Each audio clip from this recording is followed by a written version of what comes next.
नमस्कार दोस्तों, मेरा चैनल कथा भक्ति सागर में आप लोग का स्वागत है। आज हम शंकर भगवान जी की एक बहुत ही सुंदर कथा सुनेंगे।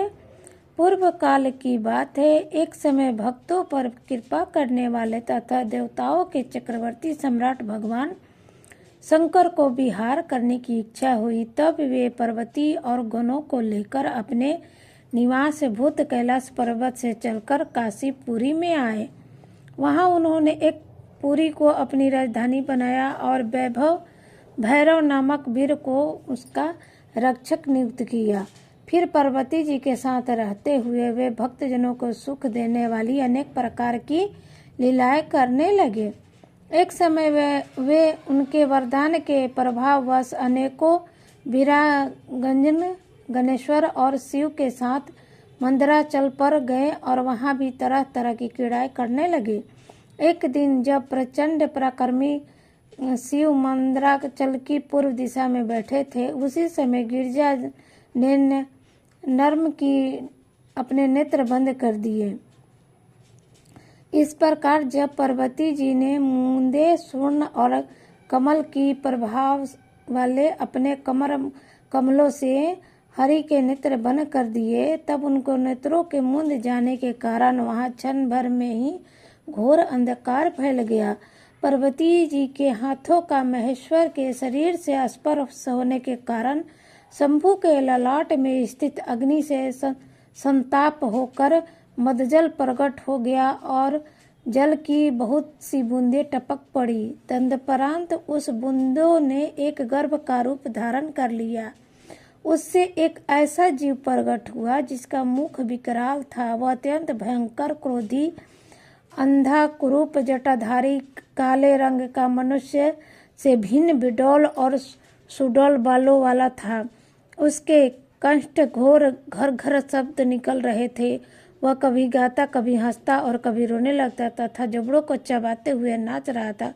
उस अद्भुत दृश्य वाले जीव के प्रकट होने पर शिव जी मुस्कुराकर पार्वती जी से बोले, प्रिय, मेरे नेत्रों को मूंदकर तुमने यह कर्म किया है, फिर तुम इससे क्यों भय खा रही हो? शंकर जी के उस वचन को सुनकर गौरी हंस पड़ी और उनके नेत्रों पर से अपने हाथ हटा लिए। फिर तो वहां प्रकाश छा गया, परंतु उस प्राणी का रूप भयंकर ही बना रहा। अंधकार से उत्पन्न होने के कारण उसके नेत्र भी अंधे थे। तब वैसे प्राणी को प्रकट हुए देख गौरी ने महेश्वर से पूछा, मुझे सच सच बताइए कि हम लोगों के सामने प्रकट हुआ यह बिडौल शरीर प्राणी कौन है? तब शंकर भगवान ने कहा कि प्रिय, इन वचनों को सुनकर वह मुस्कुराए और इस प्रकार बोले, अद्भुत चरित्र की रचने वाली अंबिके, सुनो, जब तुमने मेरे नेत्र मूंद लिए थे, उसी समय यह अद्भुत एवं प्रचंड पराक्रमी प्राणी मेरे पसीने से प्रकट हुआ। उसका नाम अंधक है। तुम ही इसको उत्पन्न करने वाली हो, अतः सखियों सहित तुम्हें करुणा पूर्वक इसकी गणों से यथा योग्य रक्षा करना चाहिए। अपने स्वामी का ऐसा वचन सुनकर गौरी का हृदय करुणादयी हो गया। अपने सखियों सहित अंधक की अपने पुत्र की भांति नाना प्रकार के उपयोगों से रक्षा करने लगी।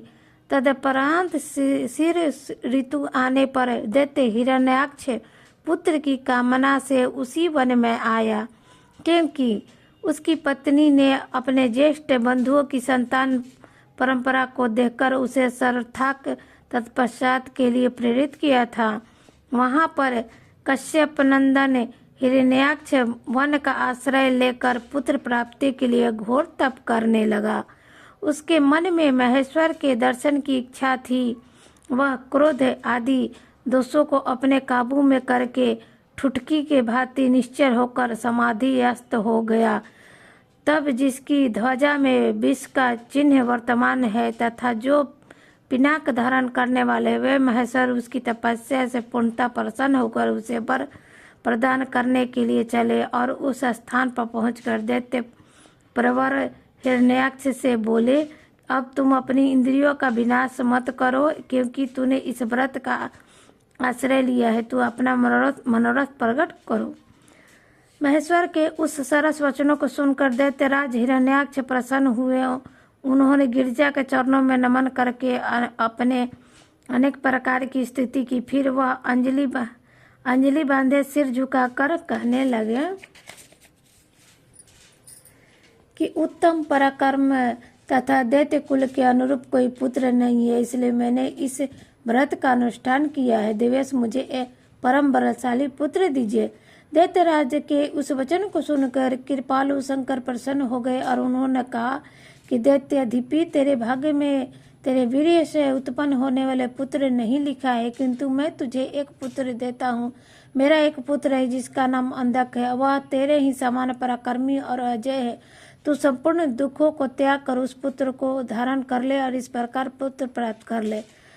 उनसे यो कहकर गौरी के साथ विराजमान उस महात्मा भूतनाथ त्रिपुरारी शंकर ने प्रसन्न होकर हिरण्याक्ष को वह पुत्र दे दिया।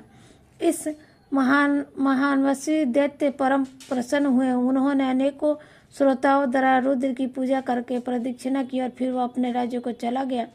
गिरजा से पुत्र प्राप्त कर लेने के बाद वह प्रचंड पराक्रमी दैत्य संपूर्ण देवताओं को जीतकर इस पृथ्वी को अपने देश सलातल में उठा ले गया। तब देवताओं, मुनियों और सिद्धियों अत्यंत पराक्रमी विष्णु की आराधना की। फिर तो भगवान विष्णु सर्वत्र यज्ञमय विकराल 12 शरीर धारण कर थुथुनों के अनेक प्रहारों से पृथ्वी को विदीर्ण करके पाताल लोक में जा घुसे। वहां उन्होंने कभी न टूटने वाली अपनी अगली दाढ़ों से तथा थुथुनों से सैकड़ों दैत्यों का कचुमर निकालकर अपने वज्र सुदृढ़ कठोर पद प्रहार से निशाचरों की सेनाओं को मार डाला। तत्पश्चात अद्भुत एवं प्रचंड तेजस्वी विष्णु ने करोड़ों सूर्यों के समान प्रकाशमय सुदर्शन चक्र से हिरण्याक्ष के प्रज्वलित सिरों को काट लिया और दुष्ट दैत्यों को जलाकर भस्म कर दिया। यह देखकर दैत्यराज इंद्र को बड़ी प्रसन्नता हुई। उन्होंने उस असुर राज्य को अंधक को अभिषिक्त कर दिया। फिर महात्मा इंद्र विष्णु को अपनी दाढ़ों द्वारा पाताल लोक से पृथ्वी को लानते हुए देखकर परम प्रसन्न हुए और अपनी स्थान पर आकर पूर्वतः स्वर्ग और भूतल की रक्षा करने लगे। इस वाराह रूप धारण करके उत्तम कार्य करने वाले उग्र रूपधारी श्री हरि प्रसन्नचित हुए।